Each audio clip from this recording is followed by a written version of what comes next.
यीशु मसीह के पवित्र नाम की महिमा हो। इस हफ्ते भी हमारे आशीष के लिए बाइबल से एक भाग को हम ध्यान करेंगे। लूका अध्याय 15 वचन 19। मैं आपका पुत्र कहलाने के योग्य नहीं रहा, मुझे अपने मजदूरों में से एक जैसा रख लीजिए। यहाँ पर एक घटना है। एक पिता है जिसको दो बेटे हैं। उसमें जो छोटा बेटा है वह अपने पिता के पास आकर बोलता है, मेरा जो संपत्ति है मुझे वो बांट कर दे दो। ऐसा करके वह कहता है और उसका पिता उसका संपत्ति को डिवाइड करके उसके पास दे देते हैं और उसे लेकर वो एक दूर देश में जाता है।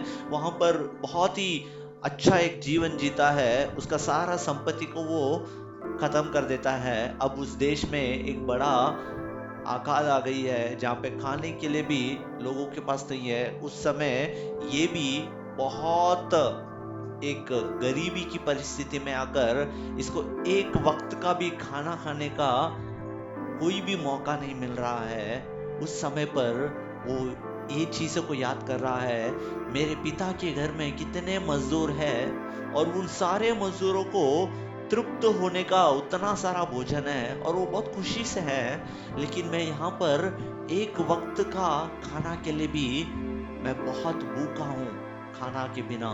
ऐसा वो सोचकर वो उसके पिता के पास आने की सोचकर एक बात को कहता है, अब मैं मेरे पिता के पास जाऊंगा और कहूंगा, मैं आपके पुत्र कहलाने के योग्य नहीं रहा, मुझे अपने मजदूरों में से एक जैसा रख लीजिए।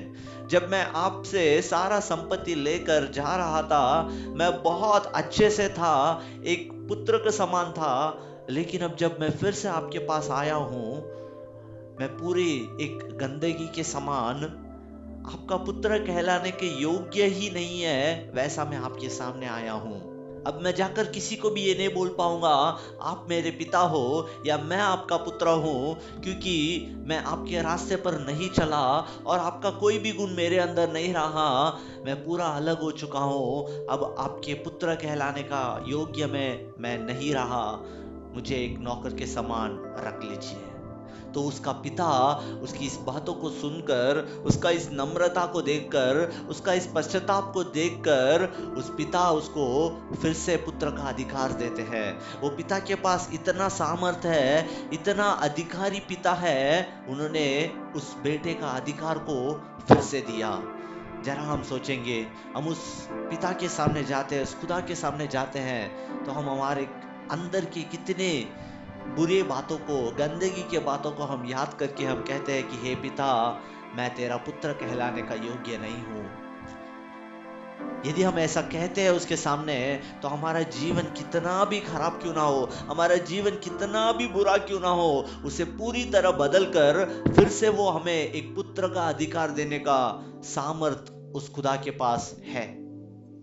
केवल हमें उसके चरणों में जाकर हमारे पापों को कबूल करके, हमें अपने आप को दीन और नम्र करके उसके सम्मुख में जब हम अपने आप को सौंपेंगे, वो खुदा इतना सामर्थ है, हमारा जीवन एक खुशी का जीवन वो जरूर बना सकता है। एक आशीर्वाद का जीवन वो हमारे जीवन को बना सकता है। इसे हम ध्यान करेंगे, उस खुदा के, उस पिता के आशीष को हमारे जीवन में जरूर पाएंगे। यदि यह हमारा आशीष का कारण है, इसे दूसरों के साथ भी हम बांटेंगे।